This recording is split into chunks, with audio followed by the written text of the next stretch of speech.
नमस्ते दोस्तों, आप सभी का हमारे आपके अपने चैनल एनवी डिजिटल पे स्वागत है। मैं निकुल वाघेला। मैं रतन। आज जिस वीडियो के ऊपर हम लोग रिएक्शन देने वाले हैं उसका टाइटल है if nuclear bomb dropped on Ukraine. अगर यूक्रेन पर न्यूक्लियर बम गिरता है तो क्या होगा।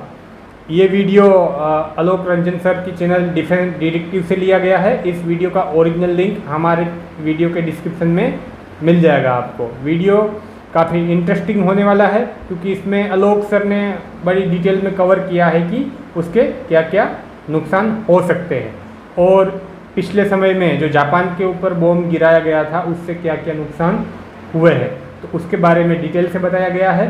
तो चलिए बिना टाइम वेस्ट किए वीडियो को करते हैं स्टार्ट। काउंट करते हैं 3, 2, 1 एंड स्टार्ट।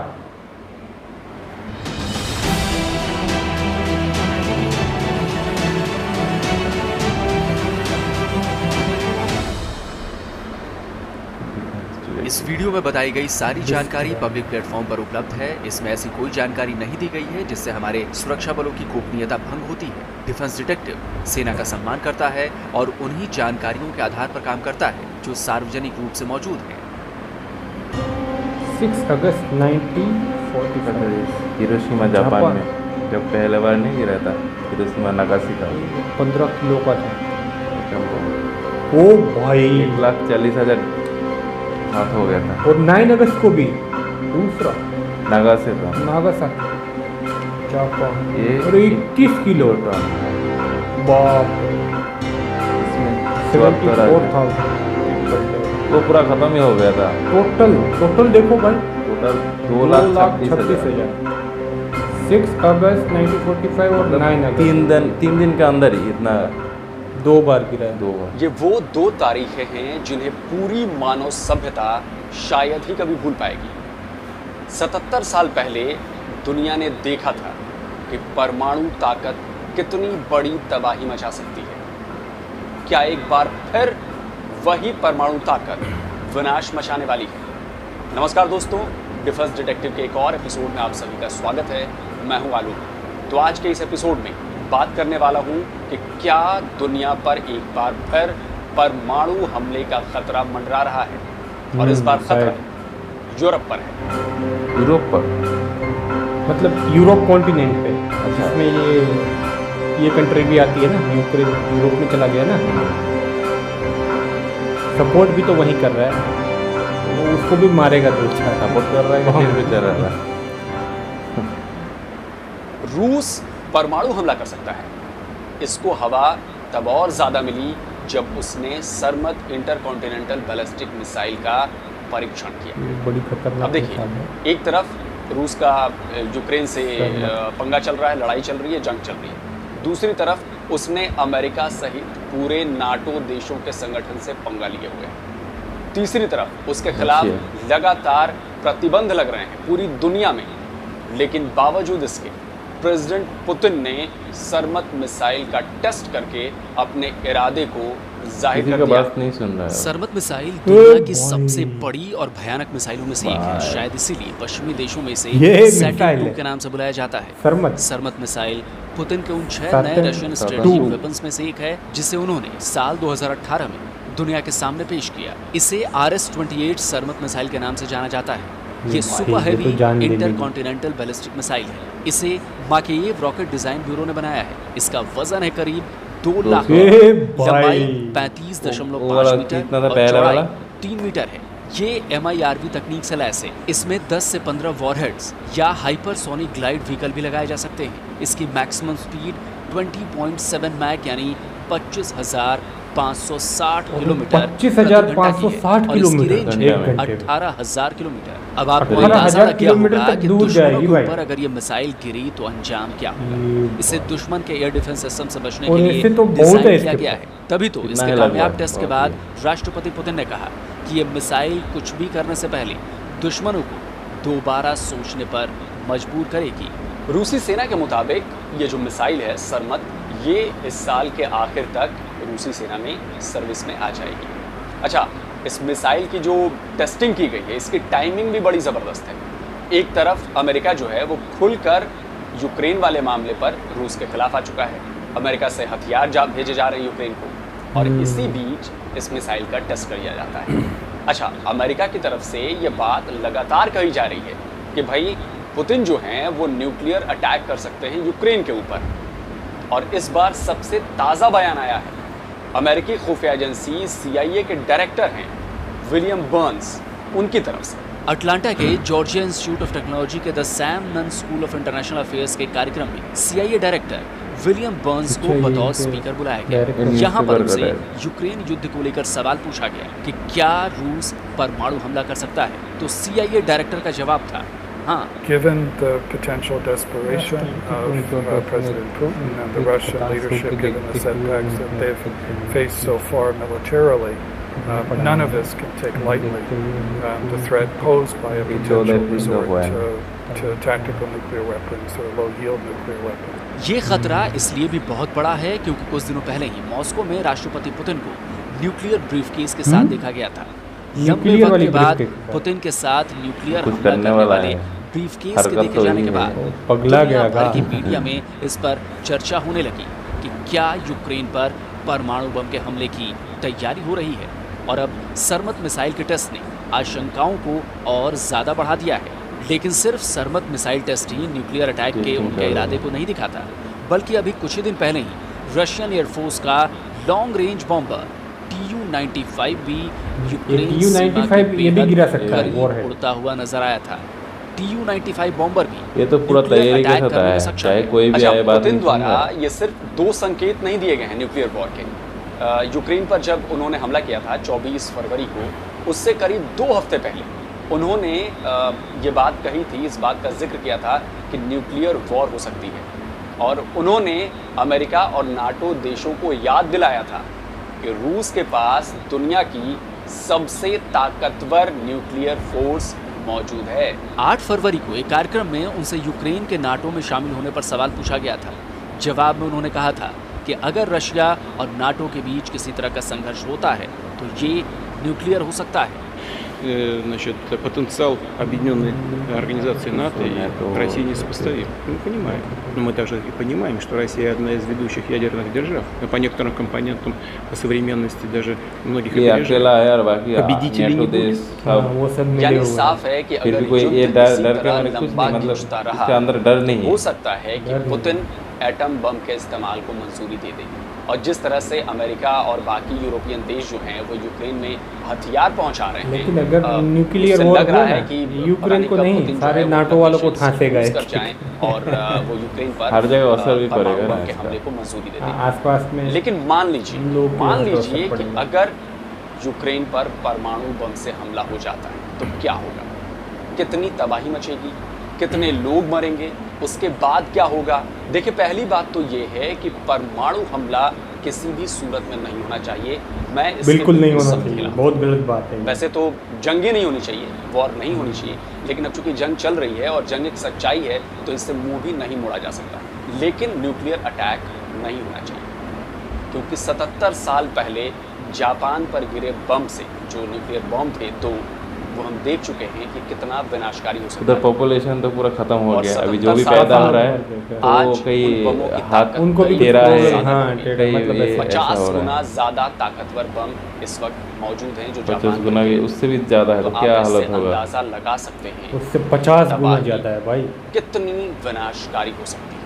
जापान पर जो 2 बम गिरे थे उनमें से पहला 15 किलो टन का था और दूसरा 15 किलो, वो 2000 कितना था अभी। की वजह से करीब 2.25 लाख लोगों की जान पास जो है रसिया के पास, आपको बता दूं रूस के पास दुनिया के तो सबसे 2 लाख किलो टन, रूस के पास 50 किलो टन से लेकर मतलब 200 टन का है तक के परमाणु बम। तो उपलब्ध जानकारी के मुताबिक रूस के पास मौजूद न्यूक्लियर वॉरहेड्स की ये संख्या देखो 4477 है। इनमें से 1588 न्यूक्लियर वॉरहेड्स 1588 को तो इसने लगा के रखा है, तैनाती जो है वो रूसी सेना ने कर रखी है, जबकि 2889 एटम कितने रखे रिजर्व रूसी में, सेना ने रिजर्व में रखे।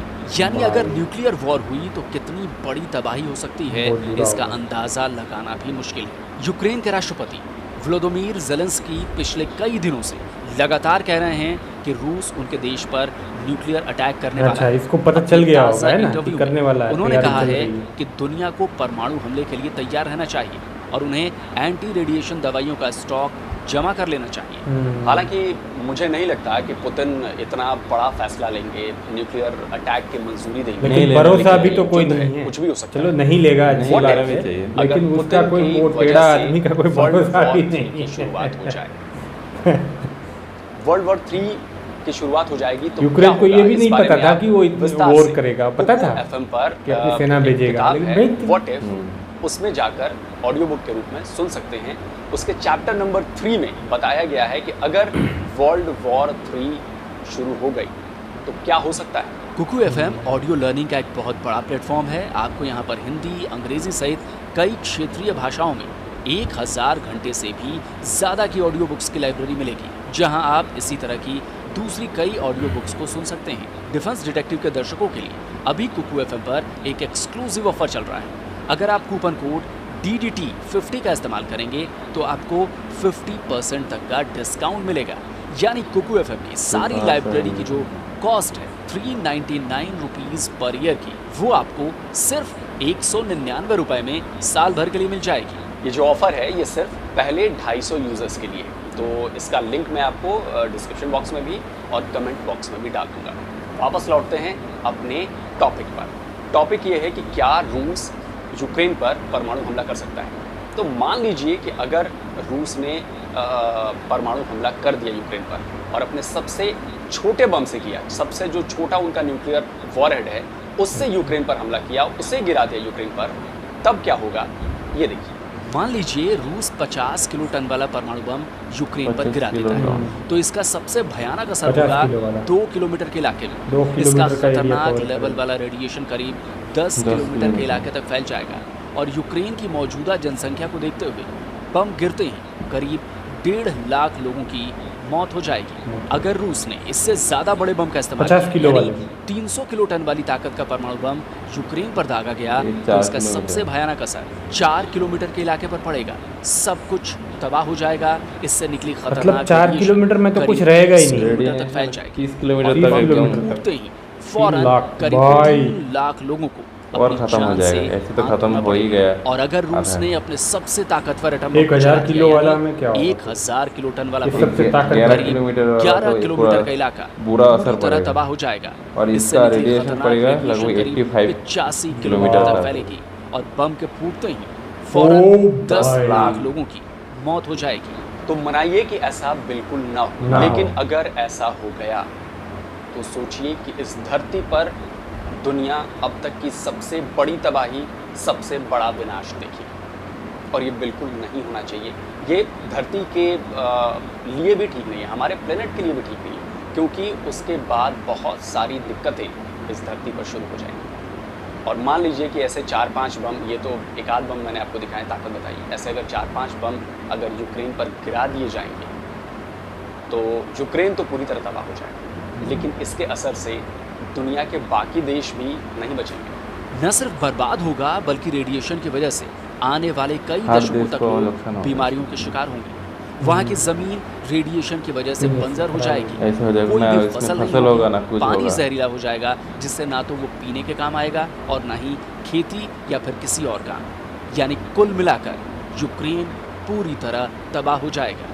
इस वीडियो को बनाने का मेरा मकसद सिर्फ इतना था कि हम ये जान सकें कि न्यूक्लियर वॉर कितनी विनाशकारी हो सकती है। ये सुनने में बड़ा अच्छा लगता है कि मेरे पास भी न्यूक्लियर बॉम्ब है और हम फोड़ देंगे, हम हमला कर देंगे, हम रुकेंगे नहीं, हम छोड़ेंगे नहीं। लेकिन न्यूक्लियर वॉर से क्या होगा, कितनी बड़ी तबाही मचेगी, पूरी इंसानियत के लिए, पूरी मानव सभ्यता पर खतरा मंडरा जाएगा और बहुत ज़्यादा बड़े नुकसान होंगे। तो इसी उम्मीद के साथ कि भाई पुतिन जी जो हैं वो यूक्रेन पर परमाणु बम न फोड़ें और भविष्य में कोई भी देश जो न्यूक्लियर पावर है वो इनका इस्तेमाल न करे, क्योंकि ये पूरी मानव सभ्यता की दुश्मन है। तो जल्दी हाजिर होता हूँ एक और नए वीडियो के साथ। मुझे पूरा भरोसा है कि आपको जानकारियों से भरा ये वीडियो पसंद आया होगा। तो भाई इसे लाइक कीजिए, ज़्यादा से ज़्यादा शेयर कीजिए, जिससे सही और सटीक जानकारी वाला वीडियो देश के कोने कोने तक फैले। और जो लोग मेरे चैनल पर नए आए हैं भाई कृपया करके आप चैनल सब्सक्राइब करें, तभी आपको सही और सटीक जानकारी वाले वीडियो लगातार मिलते रहेंगे। तो जल्दी हाजिर होता हूँ एक और नए वीडियो के साथ। नमस्कार, जय। तो चलिए दोस्तों, ये वीडियो होती है यहीं पे ख़त्म। वीडियो काफ़ी भयानक थी और इंटरेस्टिंग भी थी। काफ़ी सारी जानकारी मिली हमें इसमें कि अगर वॉरहेड मतलब न्यूक्लियर बम अगर किसी कंट्री के ऊपर गिरा दिए जाते हैं तो उसके क्या क्या नुकसान होते हैं। वैसे तो मेरे हिसाब से जो ये न्यूक्लियर वॉर वगैरह, न्यूक्लियर क्या, कोई भी वॉर नहीं होनी चाहिए, क्योंकि इसमें जो भी देश लड़ेंगे ना, दोनों का नुकसान है। अगर एक कंट्री दूसरे के ऊपर अटैक करेगी तो इसका भी नुकसान है ना। बंदे तो कैजुअलिटी तो दोनों तरफ होगी, है ना, आमने सामने लड़ाई होगी तो। और अगर न्यूक्लियर वॉर होती है तो वो सबके लिए भी खराब है। लोग भी मरेंगे, ज़मीन भी खराब होगी, ये पशु पक्षी भी मर जाएंगे, है ना, पानी भी खराब हो जाएगा। तो काफ़ी सारे नुकसान हैं। तो हमारा मानना तो ये है कि कोई किसी भी टाइप की वॉर नहीं होनी चाहिए। इसमें दोनों कंट्रियों का नुकसान है, दोनों कंट्रियाँ ही पीछे चली जाएगी। और यूक्रेन का जो राष्ट्रपति उसको भी मतलब अभी हार मानना चाहिए, हाँ, या बोलना चाहिए हम ये सब नहीं चाहते। हाँ, अभी हाँ, दोनों कंट्रियों को मिलकर बैठ के बात कर लेनी चाहिए। ये नहीं कि तुम वॉरहेड गिराओगे तो हम भी न्यूक्लियर बम गिराएंगे, ये करेंगे, ऐसा नहीं होना चाहिए। एक को आपस में समझौता कर लो, किस वजह से लड़ाई शुरू हुई थी उसको एक टेबल पे बैठ के सॉर्ट आउट कर लेते हैं। अभी क्या है, इसमें आम लोग मर रहे हैं, डिफेंस पर्सन मर रहे हैं, जिसकी वजह से लड़ाई हुआ था। वो लोग तो हट गया, वो लोग तो हट गया। अभी जो इसमें क्या है, यूक्रेन को जो है चने के पेड़ पे चढ़ा दिया है इन लोगों ने, और हथियार दे रहे हैं। हाँ, ये लो हथियार लो और मारो अपने बड़े भाई को, यही कहानी है। और वो बोल रहा है कि अभी भाई मैं तो छोड़ूंगा नहीं, पुतिन बोल रहा है मैं तो छोड़ूंगा नहीं। वो वॉरहेड अपने तैयार कर रहे हैं। वो सरमत मिसाइल जो काफ़ी खतरनाक थी, पता नहीं कितनी लंबी चौड़ी थी, और देख के ही वो लग रही है कि भाई ये तो तबाही मचाएगी। उसकी टेस्टिंग उन लोगों ने कर ली है, बोले इस साल के अंत तक वो रूसी सेना के पास आ जाएगी। और पुतिन ने भी ये भी बोला है अगर सिर्फ यूक्रेन को नहीं करेगा, उसका मतलब आसपास जो आएगा नाटो को भी खत्म कर देगा। नाटो वाले जितने सदस्य हैं सब पे करे, मतलब अकेला यूक्रेन टारगेट नहीं है। जो यूक्रेन को चढ़ा रहे हैं ना चने के पेड़ पे, वो सब टारगेट है, सबको वो ठासेगा। और हम तो यही चाहते हैं कि ऐसा कुछ ना हो। इससे ये हमारे सारे मतलब पूरे वर्ल्ड को ही नुकसान है, हमारे अर्थ को पूरा ख़राब हो जाएगा बुरी तरह से, है ना। और आपकी क्या राय है? क्योंकि इससे पहले भी जो गिराया था जापान का, उसमें नागासाकी, हाँ, जो जापान पे जो गिराया था उसका देखो उधर का पूरा 75 साल हो गया, अभी भी उसका असर है, अभी भी कहीं कहीं असर है। जो भी कोई पैदा हो रहा है, कहीं किसी का हाथ टेढ़ा हो रहा है, कभी ये हो रहा है, मतलब कुछ ना कुछ बीमारी मतलब लेके आ रहा है जो नया बच्चा जो तो देखो 75 साल, अभी 75 साल फिर भी उसका असर है अभी। तो अभी गिरेगा तो क्या हाल होगा। और वो जो वॉरहेड गिराए थे ना, वो काफ़ी छोटे छोटे थे, इतने बड़े नहीं थे। ये तो इसका 50 गुना ज़्यादा। अभी वाले जो आए हैं ना, ये तो बहुत ही आधुनिक आ गए हैं। उससे बोल रहे थे आलोक सर की 50 गुना ज़्यादा पावरफुल आ गए। तो उस टाइम मतलब जो तबाही मची थी उससे 50 गुना और ज़्यादा मचेगी अगर उसी टाइप के बम अगर गिरा दिए जाए तो भाई हम तो चाहते हैं ऐसा कुछ ना हो, सब शांति से टेबल पे बैठ के डील हो जाए, अपना समझौता कर ले और आराम से रहे। इसमें क्या है, बाकी लोग भी मरते हैं जो देश में वहाँ पे रहते हैं। तो चलिए, वीडियो काफ़ी लंबी हो रही है, वीडियो को करते हैं यहीं पे ख़त्म। न्यूक्लियर वॉर में आपकी क्या राय है और आपका क्या सजेशन है और आप क्या सोचते हैं इसके बारे में, ये हमें कमेंट सेक्शन में अपने विचार ज़रूर बताइए। तो चलिए, जय हिंद।